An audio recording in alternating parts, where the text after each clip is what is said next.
Well, hello and welcome to Got Clutter, Get Organized, the conversation. I'm excited. As you know, this is my birthday month, and I'm really talking about subjects that may be of interest to you, but definitely are interest of me because I'm getting into another season of my life. We have Julie DeLucca Collins. I'm so excited about our conversation about confidence. But Mm. before we get into all of that, I want you to tell people not only about your podcast, which is Casa Deconfidence, but also your business is Go Confidently Coaching. So, what came first, the business or the podcast or the business? What came first, Julie? Janet, happy birthday, first of all. Before I jump into about me, this is about you, girlfriend. Um, I have to tell you, the first thing that came was my passion for women. My passion for women and knowing that, they probably have, because I'm a woman, right? Or identify as a woman, and I have a lot of doubts, self doubts, and a lot of questions about my abilities. And although I will check off the box to say that I am confident, I haven't always felt that, yet I acted confident throughout my career. And I know that many women, as I was climbing the corporate ladder, would say to me, "Oh, how is it that you're so confident? I wish I could," right? Fill in the blank. And that's what came first. And when I was laid off of the pandemic, I knew exactly that I wanted to do something that was going to help women, help them. And it involved, not only helping them build their corporate career, their leadership, build their confidence, and evolved into helping them build their business and brand so that they could be the CEO of their life and their business. And from that, the podcast came about because, like you, I was having a milestone birthday, and it was supposed to be in April after we went into lockdown. And I'd been planning this great big birthday party. And my husband sort of knew that we were still going to be in lockdown in April.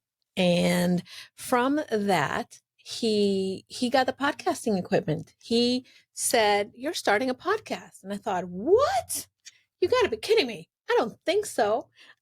Anyway, so that's how this all came about. And I have to say that it's a passion project. It's a project that we love so much, but we're hoping that we can continue to create a content and a space where amazing individuals like you are coming to share their area of expertise, but also to help us become a little more confident. And you're coming to Casa de Confidence, which is our home.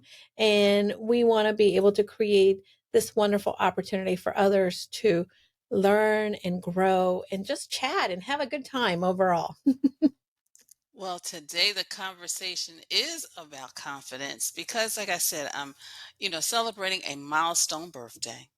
I'll put it Mm. out there, 60. I'm confident now. See, I can say that 60.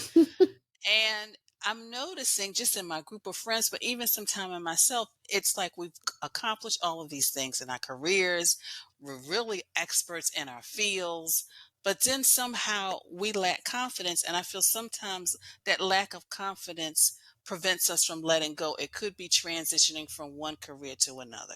It could be just getting rid of stuff in the closet and so many, or Mm. either just kind of letting go of stuff in our calendars because it doesn't identify with us, but because we've done it and I'm good at it and I'm not confident in doing this, we don't make time for other things. So, what are some of the things that have just kind of prevented us, or is there a thought process or a habit we need to like think about?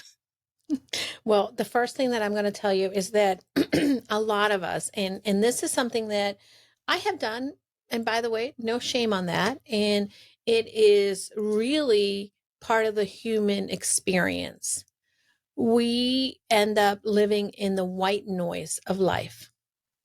We sort of go about our business, we automate everything that we're doing. We wake up in the morning, we do the same way. We go to the bathroom, we wash our face, we brush our teeth, and we come back and we get dressed, and then we go get our coffee. And then sort of that momentum. Our brain likes to automate the majority of the things that we do. And a lot of times for us, growing in confident means doing the work or creating a habit to do a new behavior. And if it's new to us, we're going to shy away from it because we're like, oh, I don't know, I'm not good at that. Or, oh, I don't know, it's going to be hard. Our brain is going to always have a story behind the new thing, right? Whether it be getting rid of our closet. I am in the process of doing this, and I find things in my closet. Like I have, okay, I have about 6 different pairs of black flip-flops. Who needs that? Right? I don't need it. But and I'm like, well, these have sparkles and these are bionics and these are the fit flops and these are really flat. So in case I need to pack really flat, and I'm thinking, I don't need that, right? And I immediately started to be curious, like, what does it mean? And I thought, I'm telling myself the story that I may in the future somehow in that lack mentality that I'm going to need it, right? But honestly, the pair that I'm wearing today, by the way, which I love and are keepers, I haven't worn in over a year. So why keep it in when there's the ability to somebody else to benefit from that, and we can, deep dive into that. But that's what happens. We have a story that is telling us why we should keep it, why we need to do it this way, why it's going to be hard to do it another way. And that's where I think a lot of us get really caught up. And you're so right. As you were talking about the shoes, I was thinking about a pair of pants. They're like, I guess, the exercise pants, workout pants. Now, I've bought them at least a couple years during the pandemic. For Yeah. some reason, I never felt comfortable wearing them outside, and I'm thinking, but why not? I mean, Yeah. I feel okay with the way I look, and besides, by the time I put a shirt on, it really kind of covers mostly everything anyway. So, and I finally got up the nerve, the confidence, and I'm like, this is ridiculous. I paid money for these things. These things are sitting in my drawer. I need to just wear them. So you're right. Mhm. Sometimes it's like those little voices, and it's like I kept thinking, what if somebody sees me? What but everybody in the neighborhood is taking a walk, jogging, or whatever. Nobody's Mm, paying any attention to me. So I finally had to tell myself that story. yeah. But Julie, so what? How do we get from not feeling confidence, but feeling confident? Because Okay. I have a friend, and she's very talented in what she does. She's getting ready to transition to another phase because she's getting ready to Mhm. retire, and she's going to be doing just basically the same thing, but she's going to be doing it in her own business, and it's Right. like you know I could see it. She's like, "Oh, I got to do this. Oh, I don't know. I don't know why I'm not starting." So what are those things that we need to like, okay, you need to stop thinking about like this, but start moving just to kind of move a little closer to confidence. Okay. So it's a very simple recipe. um, I'm and taking the notes. the way that we can build our confidence is I want you to think back to the things that you were a beginner at. What did we do? We did it over and over again until we got better at it. And then we're like, oh, look at me go, right? So, for instance, when you were learning to ride your bike, and at first you were kind of wobbling, like, oh, I don't know if I could do it. Oh my God, don't take the training wheels off. And then all of a sudden you're like, oh, wait a minute. I'm not putting pressure on the training wheels. And you're sort of like, oh, I got it. And then you're like, okay, okay. That's how we build it. We build it by doing it as a tiny habits coach, which is one of the things that I love to talk about, is behavior, right? And this is something from Dr. BJ Fogg, the author of the book, Tiny Habits. Behavior, in order for behavior to take place, we need to have 3 things: motivation, the ability to do the behavior, and the prompt, something that prompts us to do it. So if we want to be confident at doing the thing, well, then we have to find the motivation, the ability, of the prompt. But sometimes if we're bad at it, we're not going to want to do it. So motivation is not reliable. So then let's fall back to the other. When is your ability to do it? Find the time to practice, and then find the reminder that's going to say, hey, it's time to go out and blah, blah, blah, right? So for me, I'll take yoga, for instance. Okay. I started practicing yoga, but I was terrible. I was terrible. And I did not really feel motivated many times to do a practice of yoga because I was always measuring up to like, oh my God, look at these perfect yogis. And that's the other thing that we do. We compare and despair. Now, the next thing that I'm going to ask is I started to look, it's like, when is my ability to do it? So, all right, well, I can maybe start small and I am going to put my yoga mat out when I wake up in the morning and I'm going to do maybe some sun salutations. That there's my ability and there's my prompt. I wake up and I put my yoga mat out and I do the action, but I'm not looking to do a whole hour of yoga because that's hard. I don't know that yet, but I know how to do some breathing exercises or some sun salutations. And that begins to build your level of confidence. That begins to help you. And by the way, create evidence that you're doing it. And that, my other point is we have to look at the aspiration. We have to look at what is it that we want to become, right? So if I want to become a yogi, what does that mean? It means that I have to be the person that actually does yoga. So that's how you start to build your confidence, my friend. And this is the recipe that I help individuals with. You know what? And as you were talking, I realized I did that, but I did that with plants because when I first started trying Mm. to keep plants, I was just killing everything. But then I Oh, just kept going and going and going. Now I think I've got like 15, 16 plants in my yes, home. So me like you too. so it's like you just kind of repeat it and repeat it and repeat it until you built up your confidence. Oh wow. That's Absolutely. a good nugget. So hopefully you wrote it down or either you're just gonna watch this or Yeah, listen watch to it it over. again. Yeah, watch it over and get those nuggets. So Yes. Julie, and all that you do, because you're coaching, you're podcasting, you're a wife, you're probably in the community, you're this, that, and the other. How do you manage it all? How do you stay organized? First of all, I awareness of, what is it that I want to do? And again, going back to the aspiration. Who do I want to become? And then I prioritize. I also say, you know, yes, I want to do it all. If anybody knows the Enneagram, I'm an Enneagram 7. So I am a FOMO. I see you. I'm like, oh, I want to learn that. I want to do that. But that's not realistic. So the first thing is like I prioritizing really comes from knowing also what's important to you. So I on an ongoing basis, I don't do it every week. I do it maybe quarterly at key intervals of the year. I sit down and I say, what are the things that are most important to me, right?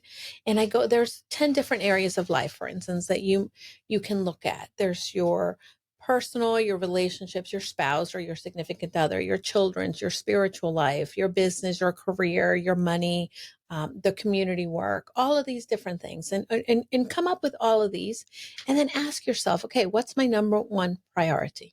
And then I say, okay, well, for me right now, my number one priority is me, my health, right? So everything else comes second place to that. So then I go and I look at what are the activities that I need to do to work on my health. And those are the things that get put on my calendar first. And those are non negotiables, right? And awareness, because sometimes we say health is my number one, but we're not planning when are we going to, maybe cook or go for a walk or hydrate. So we say this thing and we're doing this. So it's important for you to know all the different areas of life, figure out which one is first, second, third, fourth, right? And then start to include the activities corresponding to that accordingly. And that's Mm, going to be one of the biggest things that you can create that seamless activity on a daily basis. Because, by the way, this may come as a shock to some, but we cannot do it all, yeah. at least not well. And when you That's true. say yes to one thing, you're saying no to something else. So if you say this is your priority, yet you're doing that other thing, right? Then you're going to feel very down on yourself because you're not moving in the direction that you want for yourself. So awareness will help you be able to start to create the type of ideal calendar and ideal actions that you want for your life. Mm. That was just beautiful. And I hope somebody really took and just kind of just like really let it sink in. And you can't do everything. And I love the way you Mhm. said you have to prioritize Yeah. because I tell people at one point in my life, I had to prioritize my health for taking care of my mother full time. And that Yeah. was it. It was like nothing else. Because once you do that, you don't really, well, at least I didn't have the energy or mental capacity to do Yeah. anything else but take care of mommy. So, and you're right, you have to make those priorities. And also, sometimes you do have to plan. And I know someone tells me when she says no to other people, that means she's saying yes to herself. 100%. Yes. So, Yeah. wow, Julie, I could talk to you forever, and I am going to have you back. We can talk about that later. But It- tell people how they can connect with you and how they can listen to your podcast. Okay. Well, thank you so much for having me. And, this conversation is something that I always enjoy having with other like minded women. People can find me on social. Number one, I'm Julie DeLucca Collins on any other socials. I know that we're connected.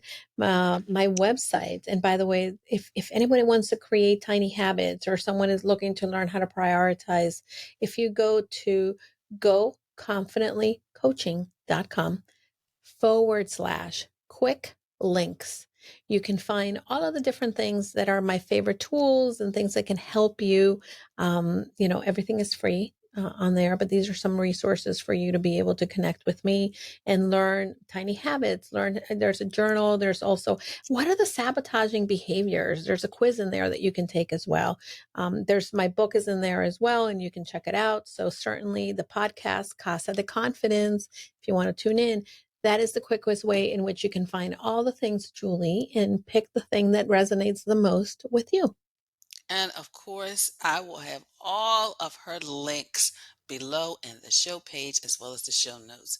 Julie, thank you so much for your time. It is always a pleasure to talk to you and chat Mm. with you. Oh, my friend, it is always a fun time to be able to chat with you and get to know you more. You're incredible. Your work is really phenomenal in making an impact on the world. And I so appreciate you and the work that you continue to do to help others. And happy birthday.